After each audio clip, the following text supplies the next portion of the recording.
Guaíba Agro. Apresentação: Sandro Fávero.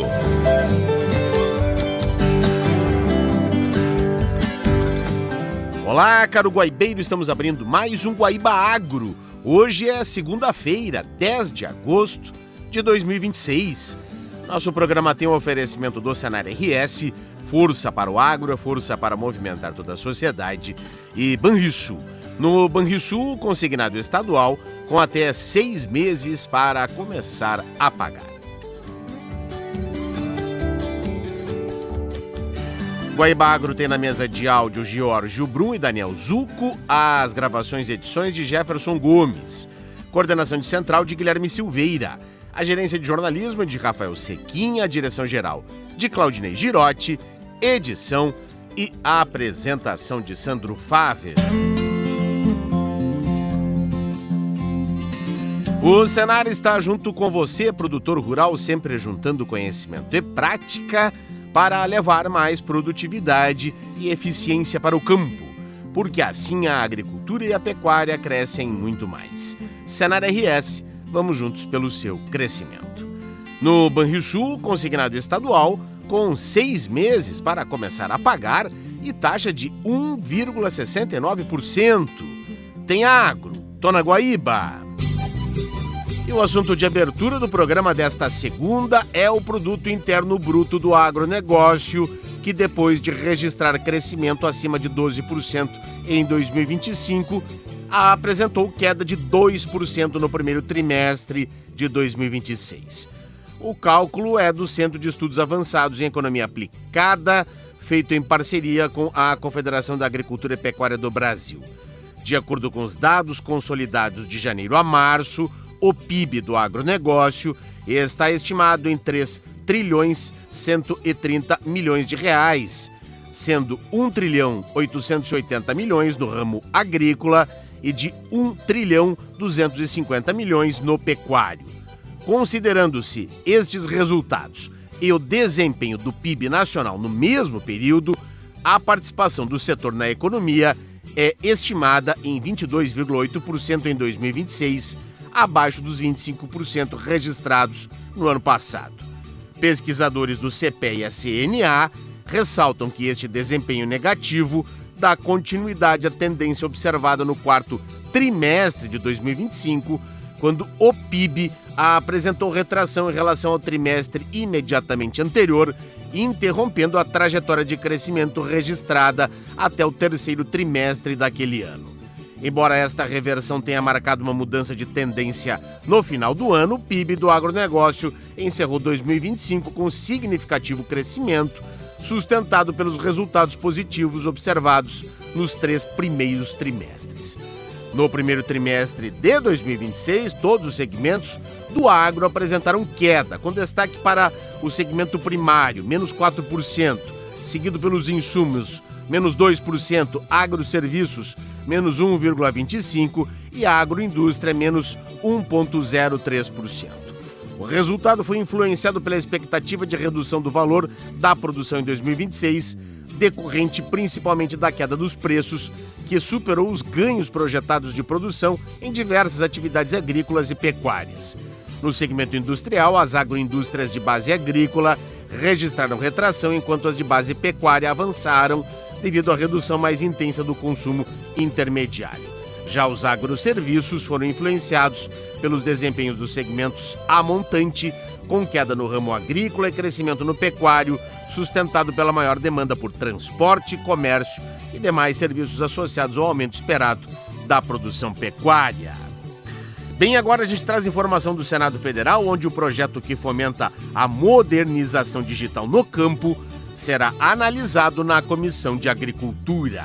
O projeto que cria a Política Nacional de Transformação Digital na Agricultura foi apresentado pelo senador Jacques Wagner, do PT da Bahia, com o objetivo de modernizar o setor, estimulando a adoção de tecnologias como a inteligência artificial, a internet das coisas, os drones e os blockchains, bancos de dados descentralizados e compartilhados, Para viabilizar tudo isso, o texto determina a necessidade de melhorar a conectividade no campo, implantar laboratórios de inovação, promover a capacitação dos agricultores e criar linhas de crédito específicas para essas ações. E ao uso de bioinsumos também estão previstas medidas de rastreabilidade, proteção de dados e incentivo à agroecologia e ao uso de bioinsumos também estão previstas, com a inclusão de agricultores familiares, povos indígenas e comunidades tradicionais.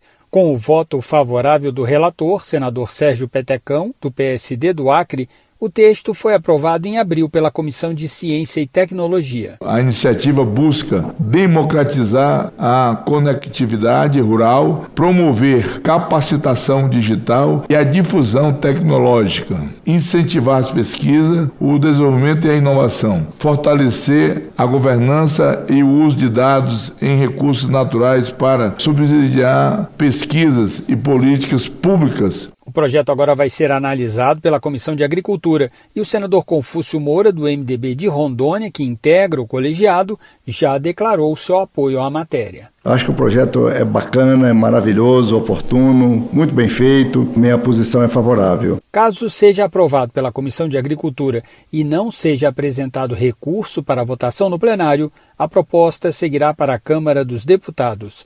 Da Rádio Senado, César Mendes. Obrigado, César. E o Tribunal de Contas da União aprovou uma solução consensual para a regularização do passivo de processos administrativos instaurados antes da vigência da Lei do Autocontrole. A medida estabelece um modelo de adesão voluntária que permite a conversão de penalidades de suspensão em multas, observados os critérios estabelecidos no acordo. A iniciativa busca conferir maior segurança jurídica ao tratamento destes processos, sem comprometer a fiscalização sanitária e a proteção do interesse público. Os casos que envolvam risco à saúde pública permanecem fora do acordo. A solução foi construída no âmbito do processo conduzido pelo Tribunal de Contas da União, com participação do Ministério da Agricultura e de representantes do setor produtivo. O acordo também prevê mecanismos voltados à redução da litigiosidade relacionada aos processos alcançados pela medida. A decisão também ressalta a importância de mecanismos consensuais para a construção de soluções técnicas e juridicamente seguras nos termos do acordo homologado. Bem, agora no Guaíba Agro, o assunto é o acervo genético da Embrapa, que conserva milhares de espécies de sementes de grãos. No Banco Genético da Embrapa, em Brasília, são conservadas centenas de milhares de amostras de plantas, sementes e micro-organismos. As coleções apoiam a conservação de diversidade genética e disponibilizam material para pesquisas e outras atividades relacionadas à agropecuária e à segurança alimentar. Uma variedade do Brasil e do mundo, explica Juliano Pádua, supervisor do Banco Genético da Embrapa. O nosso banco funciona como uma cópia de segurança para evitar, se a gente perder esse material um dia, a gente tem essa cópia guardada aqui para uso. Então, por isso a gente é um banco cópia de segurança, porque a gente pode manter a viabilidade da semente aqui por muitos e muitos tempos. O banco utiliza diferentes métodos de conservação definidos de acordo com as características de cada espécie. As sementes são armazenadas em câmaras frias, com temperatura em torno de 20 graus negativos, onde podem permanecer viáveis por décadas. Parte das amostras também possui uma cópia armazenada no Cofre Global de Sementes, na Noruega. O pesquisador da Embrapa, Juliano Pádua, destaca que o procedimento integra as estratégias adotadas para a conservação de recursos genéticos utilizados em pesquisas e outras atividades relacionadas à agropecuária. O consumidor cada dia está mais exigente. A gente tem todo um campo, por exemplo, de alimentos funcionais, né, que tragam também não só alimentação, mas também saúde. Então, por isso a importância desse banco e do uso desse material para o futuro. Hoje, o Banco Genético da Embrapa conserva cerca de 156 mil amostras de mais de 1.200 espécies vegetais. Entre elas estão variedades de arroz, feijão, milho, soja, frutas, hortaliças e espécies nativas brasileiras. Reportagem Pablo Mundinho. Obrigado, Pablo. E foi prorrogado para 25 de agosto o prazo de inscrições no edital voltado à formação e ao fortalecimento de arranjos territoriais de agricultura urbana e periurbana na perspectiva agroecológica de segurança alimentar e nutricional. A iniciativa tem como objetivo apoiar iniciativas que promovam a articulação de parcerias e atores locais e fortalecer a produção de alimentos. Podem participar da seleção organizações da sociedade civil que atuem com o público prioritário do programa. As propostas devem contemplar ações em municípios prioritários da Estratégia Nacional de Segurança Alimentar e Nutricional nas cidades e ser apresentadas por meio da plataforma Transfere.gov. A avaliação das propostas será realizada entre 26 de agosto e 25 de setembro. Já o resultado preliminar está previsto para o dia depois, dia 26 de setembro. E assim a gente vai encaminhando o encerramento deste primeiro bloco em nome do Senar RS, Força para o Agro, Força para movimentar toda a sociedade e Banrisul. No Banrisul, consignado estadual, com até 6 meses para começar a pagar. Voltaremos em instantes com o segundo bloco do Guaíba Agro.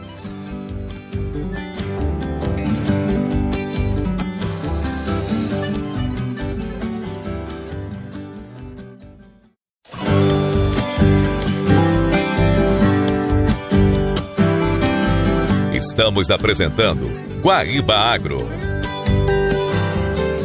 Estamos de volta com o segundo bloco do Guaíba Agro, em nome do Senar RS, que está junto com você, produtor rural, sempre juntando conhecimento e prática para levar mais produtividade e eficiência para o campo, porque assim a agricultura e a pecuária crescem muito mais.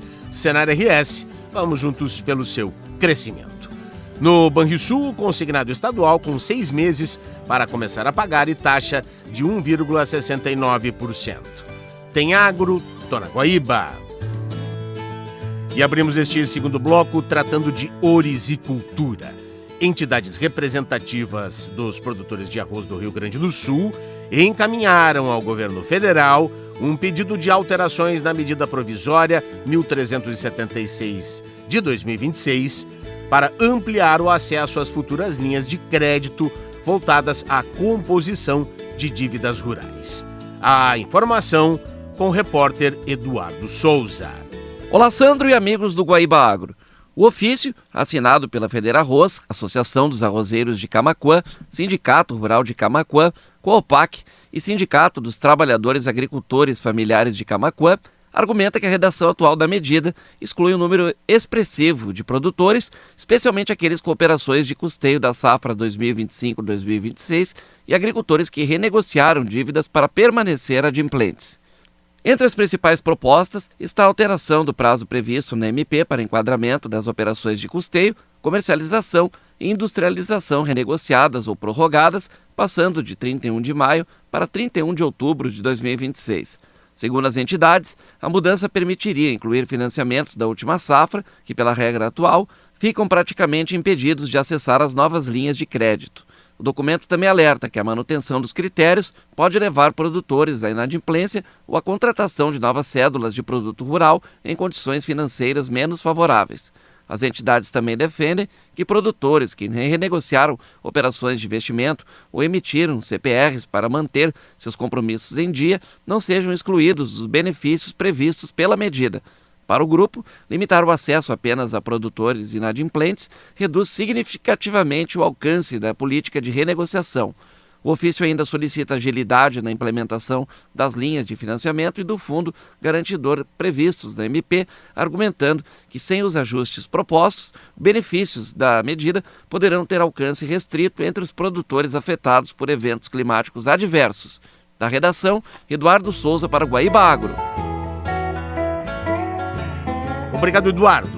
E agora no programa a gente vai acompanhar uma entrevista realizada pelo colega jornalista Tom Zequir com o conselheiro da Associação das Indústrias de Fertilizantes Orgânicos do Rio Grande do Sul, Fernando Polezel. Em destaque, a reutilização de resíduos industriais na produção de adubos. Esses fertilizantes, eles são de matriz regional e podemos dizer que são subprodutos industriais, resíduos industriais, né? Para o ouvinte entender. Então, são resíduos que até anos atrás não eram aproveitados, eram muitas vezes colocados em aterros sanitários. Essas nossas empresas desenvolveram várias tecnologias para reaproveitar esses resíduos, transformar eles em fertilizantes, biofertilizantes, insumos diversos para a agricultura, né? Hoje, para se ter uma ideia, a Ciferto, essas 12 empresas tratam 1,2 a 1,3 milhões de toneladas ano desses resíduos e transforma isso em 700 mil toneladas de fertilizantes. 1,2 milhões de resíduos, nós estaríamos falando aí em 120 mil caminhões de resíduos que são convertidos em fertilizantes e, como você bem falou no início, diminuindo a importação desses fertilizantes, né, que vêm de outros países, Ucrânia, países em guerra, né, problemas de passagem de navio, né. Então a Ciferto está nesse nicho. Atendemos 2 elos, né, um elo muito da indústria, que gera esses resíduos, né, e o outro a agricultura, né. Cabe lembrar que toda atividade humana ela gera um impacto. Então, a cadeia de proteína animal, ela gera muito resíduo, né? A indústria de bebidas, indústria de sucos, vinhos, indústria de alimentos, toda ela tem um subproduto, um resíduo que gera nessa atividade industrial. Como eu falei, até pouco tempo atrás, esses resíduos, esses 1,2 milhão de toneladas, não eram bem aproveitados, bem disponibilizados, né? E rejeitados em aterros sanitários que são finitos, né, Tom? E Sim. Hoje, esse resíduo todo, ele está voltando para a agricultura. Estamos fechando, né, a economia circular, né? Tem tudo a ver também com o ESG, né, com o carbono, né, com o aquecimento global. Então, nossas indústrias de aproveitamento de resíduos, de economia circular, né, e, obviamente, com muita tecnologia que é disponibilizada depois para a agricultura, né? Temos empresas, para te ter um exemplo, que trata couro animal, couro bovino. Esse couro, muitas vezes, ele também não tinha uma destinação. Hoje, ele é processado através de hidrólise e fica um produto rico em nitrogênio, né? Existe ainda um preconceito de que fertilizantes orgânicos são menos eficientes que os minerais? Olha, posso te dizer, então, para quem não entende muito, pode até existir esse preconceito. Porque podemos ver também que eles não são concorrentes entre si. Sim, pode haver substituição integral de um fertilizante químico por um orgânico, falando em agricultura 100% orgânica, certificada, né? Agora, eles são complementares, né? O composto orgânico, ele é muito voltado para melhoramento do solo. Se você tem um solo que só usa o químico, ele acaba criando até uma acidez de solo maior, né? Aonde entra muito a carga orgânica, o composto orgânico? Na matéria orgânica do solo, no humus do solo, né? Na retenção de umidade, né? No carbono que poderia estar indo para a atmosfera, ele fica retido ali, e depois disso, tudo que tu vier a colocar no teu solo em matéria de químico, ele é muito mais bem aproveitado para a planta. Um solo pobre, você vai botar muitas vezes um NPK químico, a planta não consegue absorver ele, não chega até a planta, ele fica retido no solo, né? Fica depositado no solo. Quando você tem um solo rico em nutrientes, né, com humus, com matéria orgânica boa, tudo que você botar, ele vai ter uma resposta melhor. E o principal, Tom, vai sobrar dinheiro no bolso do agricultor. Então, eu acredito que está cada vez menor, se é que ainda existe algum preconceito, mas o agricultor está percebendo que o bioinsumo, o composto orgânico, ele vem para ajudar, para diminuir custo de lavoura, para aumentar a produtividade, né? E, mais um fator, está fazendo um bem para o meio ambiente, está comprando um produto reciclado, né? Um produto que tem origem, que pode confiar, que tem registros no Ministério da Agricultura, né, que passa por uma série de controles, né, como a nossa associação aqui tem diversos exemplos, né, então eu acredito que isso tá bem superado já. E em quais culturas esses insumos já apresentam melhores resultados? Olha, pode-se dizer que em todas, né, tem empresas no nosso grupo que tem 40 anos, né. Então, por exemplo, a minha empresa atua muito na área de hortaliça, de frutífera. Tem empresas, por exemplo, que mandam muito produto para São Paulo, né? Olambra é um maior produtor de flores do Brasil, então consome muito dos produtos gaúchos aqui. A área de grão, muito também, soja, milho, trigo, né? Então, não tem, por exemplo, tem empresas com certificação orgânica, então pode ser usado para agricultura orgânica, que tem muito, né? Tem a feira orgânica em Porto Alegre, todos os sábados.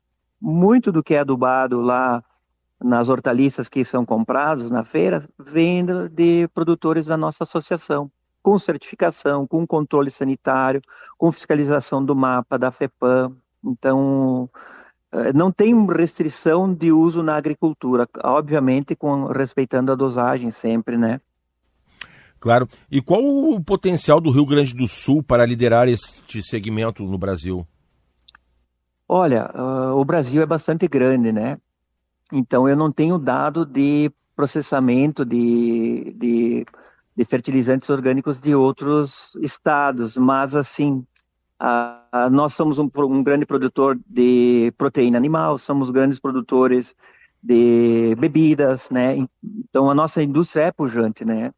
Então só esse número que eu estou te dando de 1,2, 1,3 milhões de toneladas é um volume muito grande de resíduo que está voltando para a natureza, e ainda há mais, né? Esse eu estou te dando o número só de empresas que fazem parte da associação.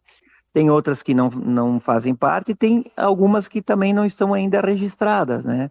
Então, o potencial do Rio Grande do Sul ele é enorme. Acabamos de ver uma palestra aqui da Absol, do Dr. Roberto, que fala que desses 80% a 90% do fertilizante que é importado hoje, até 2050, nós temos no Brasil capacidade para reduzir isso para 50%, só reaproveitando matérias-primas que já são disponíveis no Brasil e não estão sendo muito bem aproveitadas. Então o potencial é enorme, né? A dependência externa ela vai diminuir, né? É claro que a gente tem que contar sempre com o apoio dos órgãos municipais, estaduais, federais, né?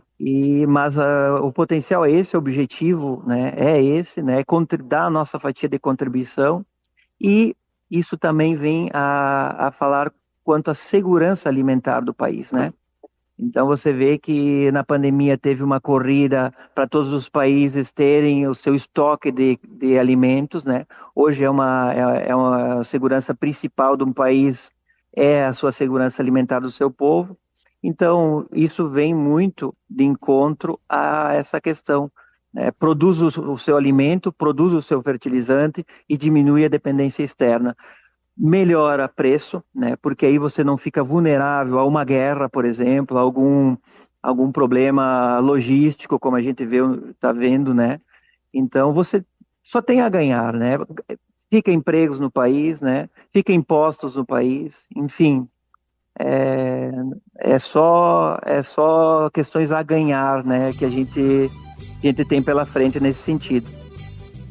E o último assunto do Guaíba Agro de hoje vem da apicultura, pois a sustentabilidade será um dos principais destaques da 4ª edição do Encontro Abelheiro, com a realização do seminário Agricultura, Abelhas e Sustentabilidade, Produção e Conservação em Equilíbrio. O evento acontecerá no dia 25 de setembro, reunindo 16 especialistas em 3 painéis para discutir a integração entre agricultura, apicultura e conservação ambiental, além de promover espaços para debates com o público.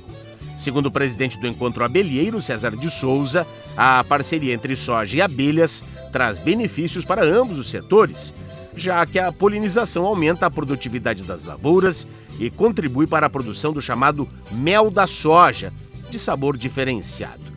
O seminário, que vai acontecer em Carazinho, é promovido pelo Encontro Abelheiro e pela Comissão de Apicultura da Farsul, com apoio de entidades do agronegócio e patrocínio de empresas e instituições ligadas à sustentabilidade e à produção agrícola.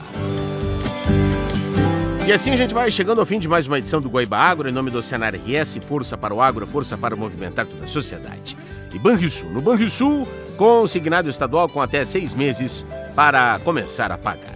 Para você que perdeu alguma parte desta edição ou quer acompanhar novamente na íntegra, acesse o nosso canal Guaíba Agro, no Spotify, YouTube, Deezer e Amazon Music. A gente se reencontra nesta terça-feira, às 5 da manhã e também às 11h30 da noite, abrindo e fechando a programação jornalística aqui da Guaíba. Até lá, um grande abraço e uma ótima semana.